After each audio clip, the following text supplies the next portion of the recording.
मोह, माया, मोक्ष।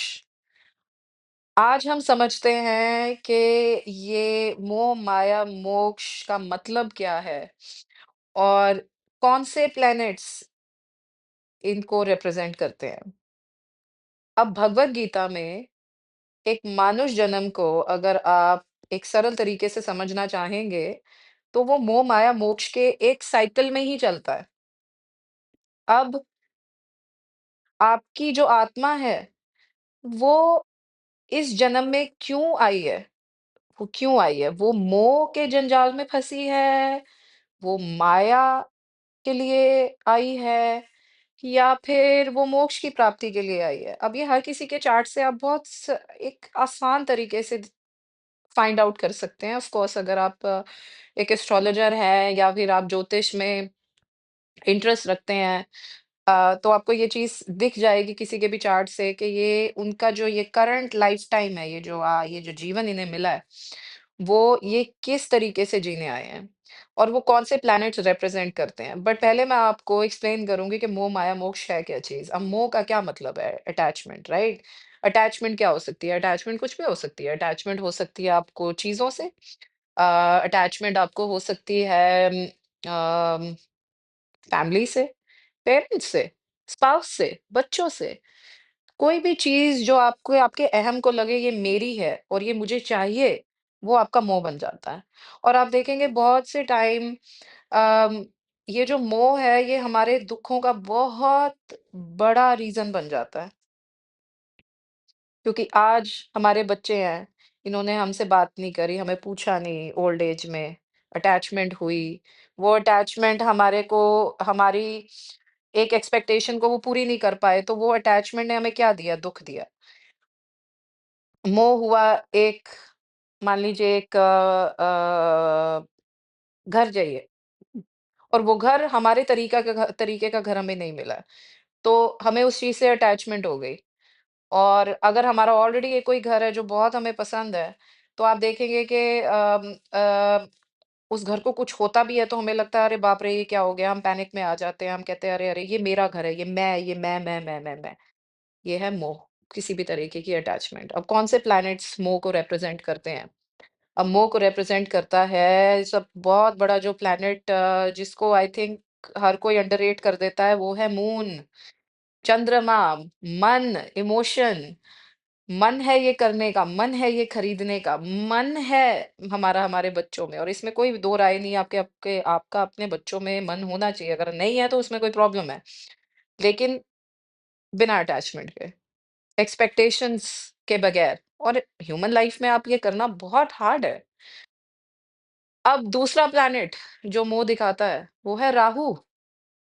राहु क्या है? राहु हंगर है। राहु आपको बोलता है ये चीज़ मुझे चाहिए ही चाहिए, ये मेरी ही चीज़ है।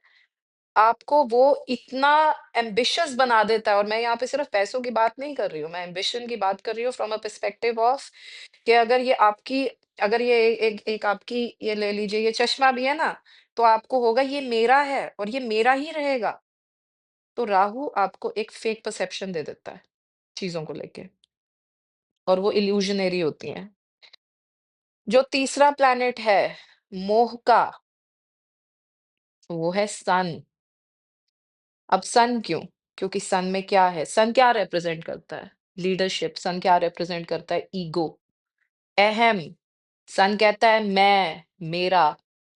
और अगर आप थोड़ी-सी भी कोई अचीवमेंट कर लेते हो, वो कहाँ आके चढ़ जाती है? यहाँ आके चढ़ जाती है। तो वो एक अटैचमेंट क्रिएट कर देता है। उसको लगता है मुझे सब कंट्रोल करना है। मैं हर चीज़, हर एस्पेक्ट अपनी ज़िंदगी का और अपने आस-पास के लोगों का भी कंट्रोल करूँगा। अगर एक गलत प्लैनेटरी पोज़ीशन अगर सन की आ जाती है। और नेक्स्ट पे आते हैं माया। माया। अब माया क्या है? माया है इल्यूज़न। माया पैसा माया नहीं है, बट प पैसा भी आप बोल सकते हैं माया, बट माया का मेन मतलब है इल्यूज़न, मटीरियलिज़्म। आपको लगता है कि आज मेरे पास पैसा आ जाएगा, लोग मेरी इज़्ज़त करेंगे। आज मेरे पास ये घर होगा तो मेरी रिस्पेक्ट होगी। आज मेरे पास ये गाड़ी होगी तो मेरी रिस्पेक्ट होगी। मैं ये इतना बड़ा बिज़नेस खड़ा कर दूँगा तो मेरी रिस्पेक्ट होगी। और बहुत से केसेज़ में ऐसा ही होता है।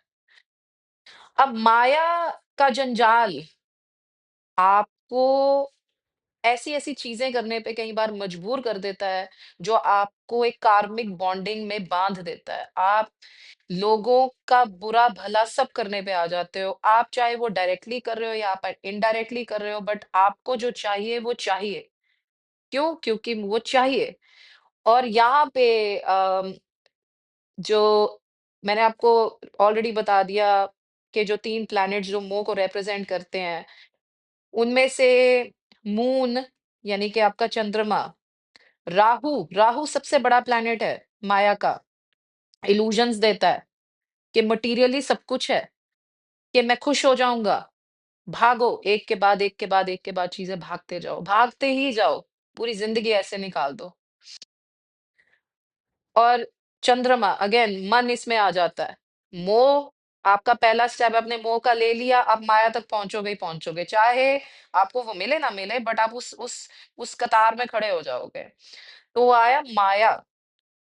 और तीसरा प्लैनेट कौन-सा है? वीनस। वीनस क्या रिप्रेज़ेंट करता है? लग्ज़री, घर, गाड़ी, बंगला, आपके गहने, आपका रुतबा, लोग आपको कैसे देख रहे हैं, आपकी सुंदरता। आपको घमंड हो जाता है। आपको लगता है अरे यार हम तो बहुत अच्छे हैं।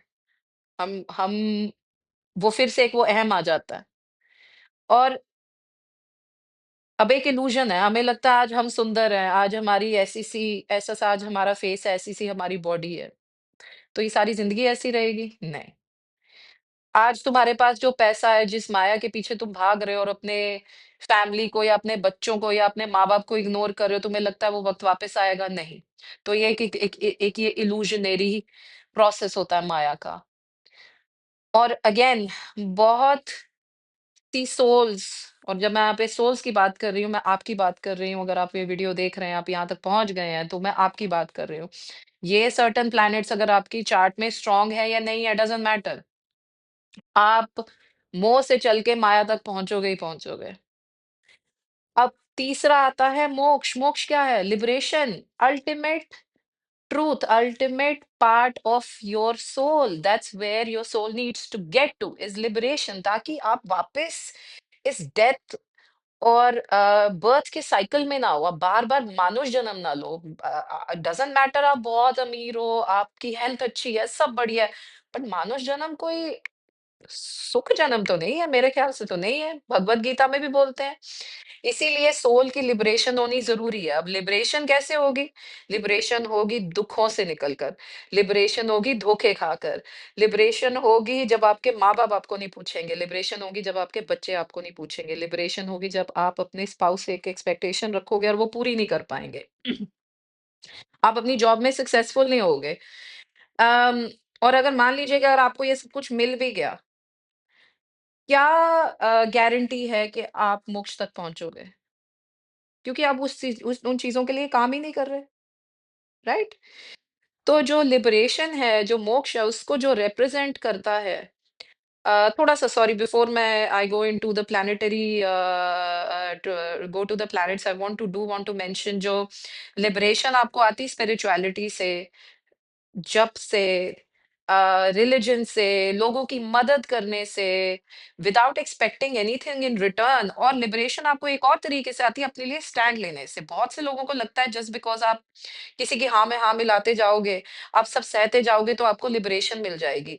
बहुत से कार्मिक बॉन्ड्स जो आपके चार्ट में आते हैं, वो इसलिए भी आते हैं बिकॉज़ आपने अपनी पास्ट लाइफ में अपने लिए स्टैंड नहीं लिया। तो आपने रीबर्थ लिया ताकि आप वापस आओ इस दुनिया में अपने लिए स्टैंड लेने।